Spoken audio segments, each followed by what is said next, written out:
హైదరాబాద్ కేంద్రంగా పనిచేస్తున్న ప్రముఖ రియల్టర్ సంస్థ సంధ్య పైన ఇన్కమ్ ట్యాక్స్ దాడులు కొనసాగుతున్నాయి.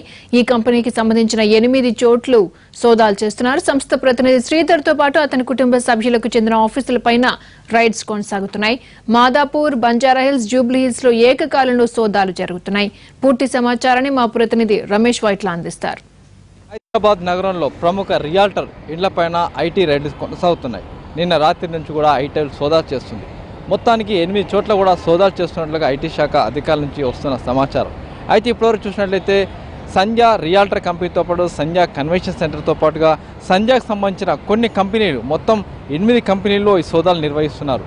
దీంతో పాటుగా ప్రధానంగా చూసినట్లయితే ఏదైతే సంధ్య రియాల్టర్ కంపెనీకి సంబంధించిన యజమానైన సరళ శ్రీధర్రావు ఇంటితో పాటుగా అతనికి సంబంధించిన 8 మంది బంధువుల ఇళ్లలో పాటుగా అతనికి సంబంధించిన కుటుంబీకుల ఇళ్లపైన కూడా ఇవాళ నిన్న సాయంత్రం నుంచి కూడా పూర్తి స్థాయిలో సోదాలు నిర్వహిస్తున్నట్లుగా అధికారుల నుంచి వస్తున్న సమాచారం. అయితే పెద్ద మొత్తంలో ఐటీ ఎగవేతదాటుగా ఇతను ఉన్నట్లుగా ప్రస్తుతానికి అధికారులు చెప్తున్నారు. ఇతను గత కొంతకాలం నుంచి కూడా ఏదైతే రియల్ ఎస్టేట్ కంపెనీలో పెద్ద ఎత్తున పెట్టుబడులు పెట్టడం కావచ్చు, రియల్ ఎస్టేట్ కంపెనీలో దాని ద్వారా సంపాదించిన డబ్బు కావచ్చు, వీటికి సంబంధించిన పూర్తి స్థాయిలో లెక్కల్ని ఎప్పటికప్పుడు చెప్పకపోవడం వల్లనే ఈ దాడులు చేస్తున్నట్లుగా ఐటీ అధికారుల నుంచి వస్తున్న సమాచారం.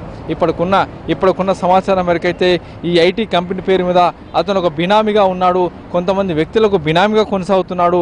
ఈ బినామీలో కొంతమంది ప్రముఖులు కూడా ఉన్నట్లుగా ప్రస్తుతానికి ఉన్న సమాచారం. అయితే కొంతమంది ప్రముఖులకు బినామీగా ఉండి వాళ్ళకు సంబంధించిన రియల్ ఎస్టేట్ కంపెనీలు కావచ్చు, వాళ్ళకి సంబంధించిన రియల్ ఎస్టేట్ బిజినెస్ మొత్తం కూడా ఇతనే పూర్తిగా చూస్తున్నట్లుగా అధికారులు చెప్తున్నారు. అయితే ఇప్పుడు చూస్తున్నట్లయితే గచ్చిబౌలిలో ఉన్న ఒక 2 ఏదైతే బిల్డింగ్ల వద్ద కూడా ఈ బిల్డింగ్లోనే ఈ కార్పొరేట్ సంబంధించిన సంధ్య రియాలిటీ కంపెనీకి సంబంధించిన కార్పొరేట్ ఆఫీస్ కూడా దీంట్లోనే ఉండడం జరిగింది. దీనిలోనే ప్రస్తుతానికి అధికారులు సోదాలు నిర్వహిస్తున్నారు.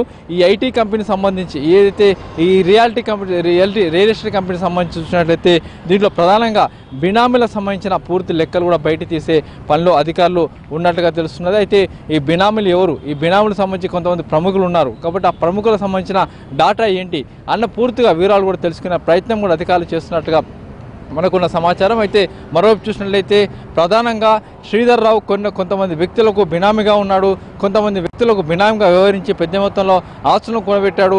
కొంతమంది ప్రముఖులకు సంబంధించిన రియల్ ఎస్టేట్ దందా మొత్తం కూడా శ్రీధర్రావు చేస్తున్నట్లుగా అధికారులు గుర్తించారు. దీనికి సంబంధించిన లెక్కలన్నింటి కూడా అధికారులు బయటికి తీస్తున్నారు.